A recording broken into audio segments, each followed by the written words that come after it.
Hello everyone, hope you all are doing good. So जैसे कि हमने लर्निंग का कंसेप्ट कर लिया था, टाइप्स ऑफ लर्निंग कर लिए थे, उसके नेचर, उसके कैरेक्टरिस्टिक्स। अब हम करेंगे ट्रांसफ़र ऑफ लर्निंग के कंसेप्ट और उसके टाइप्स। नेक्स्ट वीडियो में हम करेंगे theories and educational implications.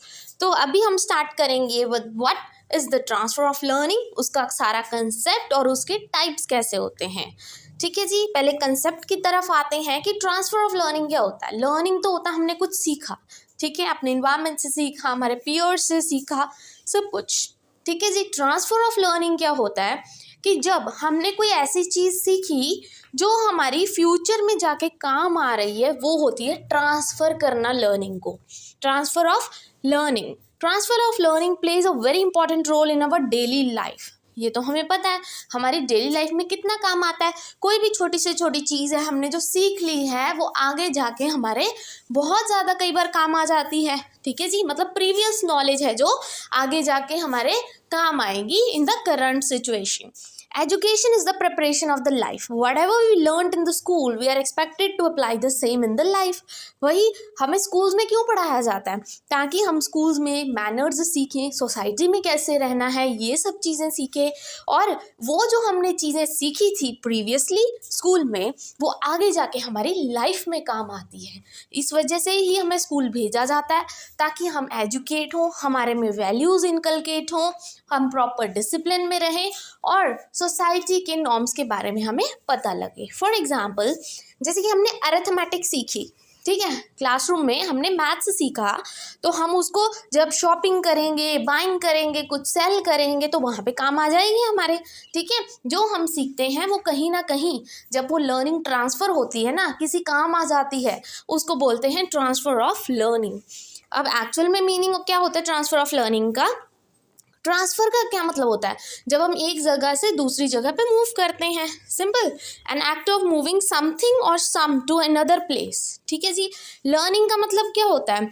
Gaining of the knowledge skill bye experience. जब हम अपने एक्सपीरियंस से कोई चीज़ सीखते हैं, तो ट्रांसफ़र ऑफ लर्निंग क्या होगा? दोनों का कॉम्बिनेशन क्या होगा कि जब हम कोई भी चीज़ अपने एक्सपीरियंस से सीख रहे हैं, एक सिचुएशन से दूसरी सिचुएशन में लगा रहे हैं, उसको बोलते हैं ट्रांसफ़र ऑफ लर्निंग।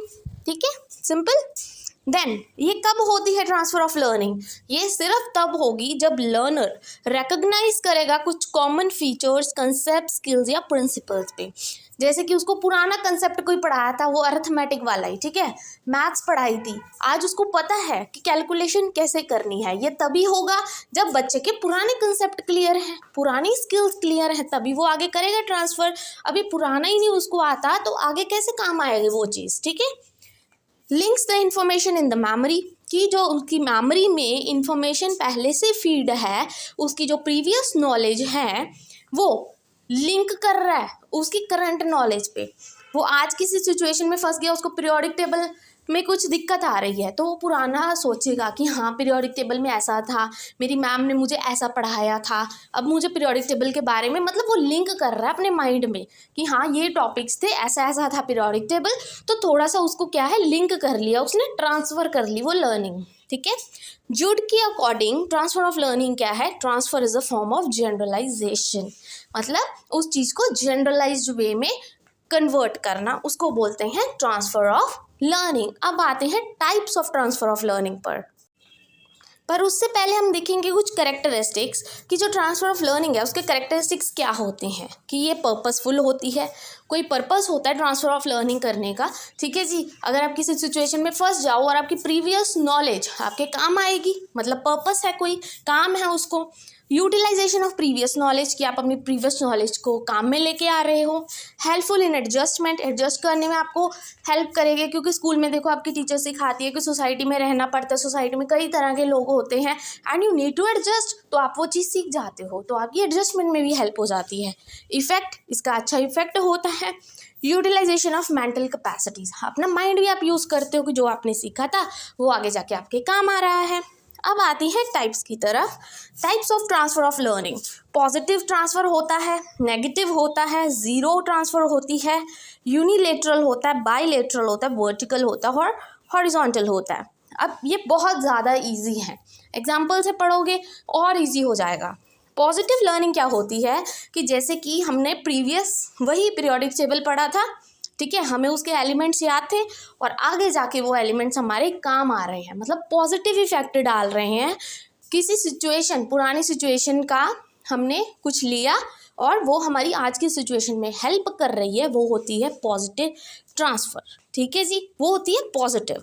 जैसे आपने बायोलॉजी पढ़ी, आपके वो एग्रीकल्चर में काम आ रही है, ठीक है, लिंकिंग होगी ना। बायोलॉजी पढ़ रहे हो, एग्रीकल्चर से रिलेटेड चीज़ें आती हैं, उसमें प्लांट्स के बारे में आता है, तो वो कहीं ना कहीं आगे जाके अगर आपने एग्रीकल्चर फील्ड में काम करना है तो आपके लिए हेल्प हो जाएगी। मतलब पॉजिटिव प्रभाव डाले ना जब कोई चीज़, वो होती है पॉजिटिव ट्रांसफ़र। ठीक है, फिर आ जाते हैं, जो पॉजिटिव ट्रांसफ़र है वो इंडिकेट करती है पॉजिटिव रिलेशन, मतलब दो चीज़ों के बीच में पॉजिटिव रिलेशन हो तो होती है पॉजिटिव ट्रांसफ़र, कि पॉजिटिवली ट्रांसफ़र हो गया, कि चलो सारा काम सही से हो गया। अब नेगेटिव क्या हो जाती है कि जब आपकी पुरानी नॉलेज ना आपको आगे करने नहीं दे रही काम, क्योंकि मतलब एक तरह से बैरियर का काम करती है। जैसे अभी आप कुछ और काम कर रहे हो, ठीक है, मतलब आपका अब का टॉपिक कुछ और है बट आपने प्रीवियस में कुछ और पढ़ा था, बहुत ज़्यादा डिफरेंस है दोनों में। ठीक है, तो वो एक तरह से हिंड्रेंस का काम करती है, वो हो जाती है नेगेटिव ट्रांसफ़र, कि यहाँ पे तो कोई ट्रांसफ़र ही नहीं होगी अच्छे से, वो तो एज अ बैरियर काम कर रहा है। ठीक है, फॉर एग्जाम्पल से समझते हैं। Flexible use of the wrist needed for badminton में interfere with the firm wrist needed for tennis. कि टेनिस खेलने में, ठीक है, मतलब आप क्या कर रहे हो, आपने सीखा है पहले कि बैडमिंटन में कैसे खेलते हैं, बट अब आप आ गए हो फील्ड किस में, टेनिस में। तो अब क्या होगा, बैरियर बन गया ना, क्योंकि आपको तो बैडमिंटन वाला आता है, आपको तो टेनिस वाला आता ही नहीं है, तो वो क्या है, एक तरह से हिंड्रेंस का काम करेगी। ठीक है जी। और एक एग्जाम्पल, एक लर्नर है जो इंग्लिश सीख रहा है तो जर्मन भी सीख रहा है साइड बाय साइड। अब उसमें क्या होगा, अब दोनों लैंग्वेजेस एक साथ सीखेगा तो उसको डिफ़िकल्टी तो आएगी, वो एज अ बैरियर तो काम करेगा उसको, या तो एक ही लैंग्वेज एक टाइम पे आ सकती है, लैंग्वेज सीखना कोई इजी चीज़ नहीं है, तो वो क्या है, एक तरह से बैरियर का काम करता है, मतलब नेगेटिव ट्रांसफ़र। ठीक, पॉजिटिव होता है जब अच्छे से ट्रांसफ़र हो जाए। अब आते हैं ज़ीरो ट्रांसफ़र, मतलब आपकी जो प्रीवियस नॉलेज है, जो आपने पहले सीखा है और अब जो आप सीख रहे हो उसमें कोई कनेक्शन ही नहीं है, कोई ट्रांसफ़र की ज़रूरत है ही नहीं है, उसको बोलते हैं ज़ीरो ट्रांसफ़र। ना ही ये पॉजिटिव होती है ना ही ये नेगेटिव होती है। जैसे आप ज्योग्राफी सीख रहे हो और म्यूज़िक एंड आर्ट सीख रहे हो, इसमें कोई रिलेशन तो नहीं है। ज्योग्राफी पढ़ो आप, ठीक है, साइड बाय साइड आपको कोई फ्री पीरियड मिल रहा है, अपना म्यूज़िक सीख लो, कोई ट्रांसफ़र नहीं है। ज्योग्राफी म्यूज़िक में काम थोड़ी आएगी। ठीक है जी। Knowledge of history no way affects learning of driving a car और स्कूटर। आपने कार या स्कूटर सीखना है और आप हिस्ट्री पढ़ रहे हो, आपको हिस्ट्री की नॉलेज है, तो इन दोनों में कोई रिलेशन ही नहीं है, ना वो पॉजिटिव है ना ही वो नेगेटिव है। तो क्या हुआ, ज़ीरो ट्रांसफ़र, मतलब कोई ट्रांसफ़र हुआ ही नहीं है। ठीक है जी।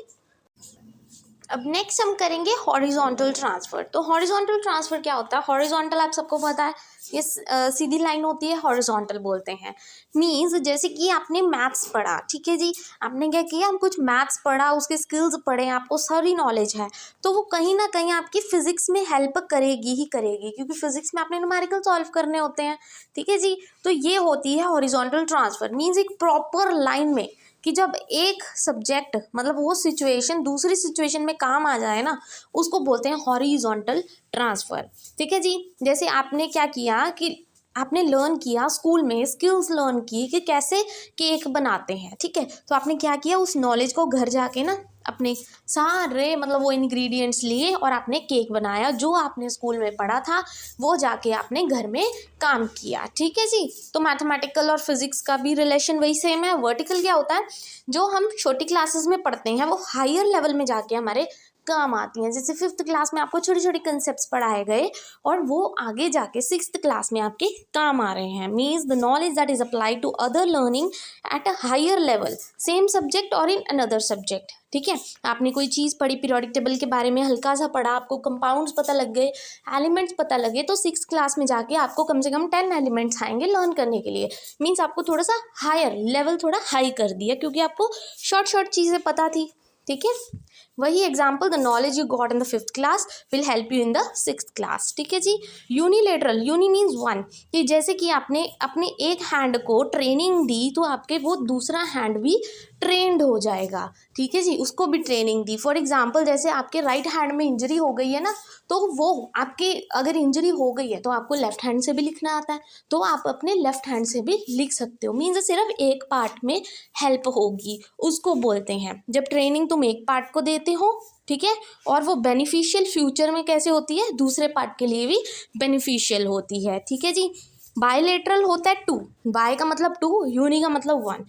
When the training imparted to one body part also makes another part useful। ठीक है जी, कि जैसे कि एक पार्ट को आप ट्रेनिंग दे रहे हो और दूसरे पार्ट से खुद ब खुद वर्कआउट कर रहे हैं, जैसे कि doing right hand job with the left hand and doing left hand job with the right hand. कहीं ना कहीं आपकी सारे पार्ट्स क्या है, वर्कआउट कर रहे हैं। बट यूनिलेटरल में क्या था कि सिर्फ आपने एक हैंड को ट्रेनिंग दी थी।